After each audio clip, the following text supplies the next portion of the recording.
Morning all.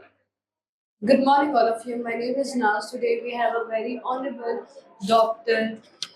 Ashok Kumar Pandey from District Hospital in Orai. So today we are talking about cataract. आज हम cataract के बारे में बात करेंगे जिसे हम नॉर्मल या सामान्य भाषा में मोतियाबिंद भी कहते हैं। तो बेसिकली सर जो कैटरेक्ट होता है वो होता क्या है, लोगों को पता नहीं है। आप प्लीज इसके बारे में लोगों को बताएंगे। नमस्ते। मोतियाबिंद उम्र बढ़ने के साथ साथ जो लेंस होता है वो ओपेक होने लगता है, वो ट्रांसपेरेंसी उसकी खत्म होने लगती है, वो ओपेक होने लगता है और मरीज जो भी पेशेंट है उसकी दूर की दृष्टि धीरे धीरे धीरे कमजोर होने लगती है। तो सर जो कैटरेक्ट होता है यानी कि मोतियाबिंद, उसका डेली लाइफ में हमारे क्या इम्पैक्ट पड़ता है? डेली लाइफ में ये रहता है कि सबसे पहले तो जैसे ही मोतियाबिंद आना शुरू होता है तो हमें ड्राइविंग में बहुत दिक्कत आती है। फोकस लाइट का जो सामने से फोकस आता है तो उसमें स्कैटरिंग ऑफ लाइट बहुत होती है, बहुत चकाचौंध लगती है। दूसरा, हमें दूर की चीजें दिखना जो है कम हो जाती है, धीरे धीरे दूर की चीजें हमें साफ नहीं दिखाई देती। तो सर इसके सिम्टम क्या होते हैं, यानी लक्षण? मोतियाबिंद मोस्टली तो एज रिलेटेड होता है, लेकिन ये किसी भी एज में आ सकता है, पहली बात। दूसरी बात ये कि मोतियाबिंद जब आना शुरू करता है तो दूर की निगाह हमारी जो है वो धीरे धीरे कम होने लगती है और पेशेंट को रात के समय काम करने में, लाइट में देखने में थोड़ा सा दिक्कत हो जाती है। तो सर बेसिकली कई बार ऐसा भी तो ये एकदम ही तो होता नहीं होगा, धीरे धीरे स्लो प्रोसेस होता है इसका। द प्रोग्रेशन ऑफ मोतियाबिंद कई लोगों में विद इन फ्यू डेज आ जाता है, कुछ लोगों में 6 महीने में, कुछ लोगों में साल भर में। कोई एग्जैक्ट कोर्स ऑफ ड्यूरेशन नहीं है, लेकिन मिनिमम कम से कम 1 महीना तो लग ही जाता है। मोतियाबिंद स्टार्ट होता है तो 1 महीने के अंदर आता है। चोट लगने पे मोतियाबिंद बहुत जल्दी आ जाता है। अगर आंख में मान लो कोई चोट लग जाए तो मोतियाबिंद बहुत जल्दी आता है। तो सर क्या कहते हैं, हम इसकी टेक केयर कैसे कर सकते हैं कि हमें ये ना हो? नहीं, ऐसा तो हो ही नहीं सकता कि किसी को मोतियाबिंद ना हो। We can prolong the duration, हम अपना उस समय को बढ़ा सकते हैं।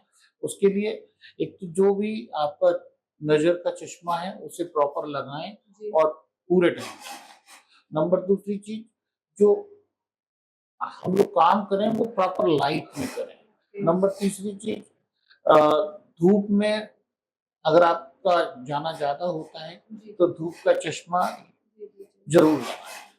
सर खान पान जो होता है हमारे लाइफस्टाइल या कैसी भी चीजें हमारी इफेक्ट करती है इन चीजों पर? डेफिनेटली खान पान तो हर शरीर के हर अंग में इफेक्ट करता है। अगर आप डाइट आपकी प्रॉपर है, आप प्रॉपर तरीके से सारे फैक्टर्स, विटामिन, मिनरल्स, एवरीथिंग अगर प्रॉपर आपको मिल रहे हैं तो निश्चित तौर पर मोतियाबिंद को डिले किया जा सकता है। तो सर मैं ये कहना चाहती थी, तो फिर इसका इलाज कैसे होता है? इलाज कैसे होता है मोतियाबिंद का? आज की डेट में मोतियाबिंद का इलाज ऑपरेशन कराना होता है और ऑपरेशन कराने के बाद आपकी दृष्टि जो है पूरी तरह से नॉर्मल हो जाती है। तो सर किसी बहुत सारे नॉर्मल सामान्य लोगों में जो मिडिल क्लास से बिलोंग करते हैं, खासकर उन्हें ऐसा मिथ होता है कि अगर वो सर्जरी कराएंगे तो कोई साइड इफेक्ट नहीं होगा। नहीं, मोतियाबिंद की सर्जरी कराने से किसी तरह का कोई साइड इफेक्ट नहीं है, बल्कि आपकी रोशनी जो पहले थी वो पुनः प्राप्त हो जाती है। तो उनकी डेली लाइफ में सर्जरी का कोई फर्क नहीं, डेली लाइफ में सर्जरी से कोई फर्क नहीं।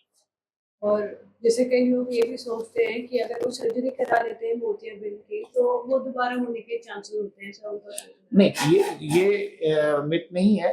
मोतियाबिंद का ऑपरेशन कराने के बाद कुछ सालों में या कुछ महीनों बाद थोड़ा सा धुंधला दिखाई देने लगता है।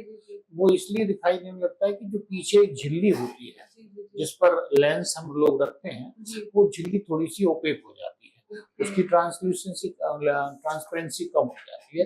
तो उस कंडीशन में हम लोग जो है लेजर से उस झिल्ली को काट देते हैं और पेशेंट को पुनः पूरी रोशनी प्राप्त हो जाती है। सर इसके अलावा जो आप लोगों को सलाह देना चाह रहे हो जो मोतियाबिंद से पीड़ित है या सफर कर रहे हैं? पहली बात तो ये कि जो लोग मोतियाबिंद जिनको है वो तत्काल अपना ऑपरेशन कराएं, जी किसी अच्छे से डॉक्टर से कंसल्ट करें और अपना ऑपरेशन कराएं। जी दूसरी बात, जिनको मोतियाबिंद नहीं है वो एटलीस्ट हेल्दी डाइट लें, जी प्रॉपर चश्मा लगाएं और जब भी काम करें तो प्रॉपर रोशनी लें। जी। सर ये वैसे कोई बहुत ज्यादा सीरियस इशू है या इसका हो सकती है चीजें? दिस इज नॉट, ये कोई बहुत सीरियस इशू नहीं है। एक एज रिलेटेड प्रोसेस है मोतियाबिंद, और वो किसी को जल्दी किसी को देर हर किसी को होती है। तो सर ये बच्चों में भी हो सकता है कि बड़ों हाँ, में भी? कई बार कुछ गर्भावस्था के दौरान कुछ केमिकल रिएक्शन होने की वजह से या कोई दवाई लेने की वजह से बच्चों में मोतियाबिंद होता है, जिसे हम कंजेनाइटल कैटरेक्ट कहते हैं। जी और उसका भी ऑपरेशन ये है कि 4 साल से पहले हम उस बच्चे का मोतियाबिंद का ऑपरेशन करा लें जी ताकि उसकी पूरी रोशनी जी। आंख में आए। बेसिकली जो मोतियाबिंद होता है किसी भी एज ग्रुप को इफेक्ट किसी भी एज ग्रुप को, सभी एज ग्रुप जी। में मोतियाबिंद हो सकता है जी और उसका इलाज जो है वो ऑपरेशन है। सर इसके अलावा और कोई सलाह जो आप अपने पेशेंट्स को देना चाहें मोतियाबिंद से जो सफर कर रहे हैं? मोतियाबिंद में जो एक मिथ है, 2 मिथ हैं बेसिकली। एक तो ये कि जब तक पक नहीं जाए तब तक मोतियाबिंद का ऑपरेशन नहीं कराना चाहिए, ये बिल्कुल गलत है। जब भी जितनी जल्दी आपको मोतियाबिंद का डायग्नोसिस हो, आप अपना ऑपरेशन करा लें ताकि जो है आपको पूरी रोशनी प्राप्त हो। जी जी जी दूसरा एक मिथ सोसाइटी में है कि गर्मियों में मोतियाबिंद का ऑपरेशन नहीं कराना चाहिए, जो कि बिल्कुल गलत है। जी मोतियाबिंद का ऑपरेशन अन्य सर्जरीज की तरह 12 महीने कभी भी कराया जा सकता है। नॉर्मल है।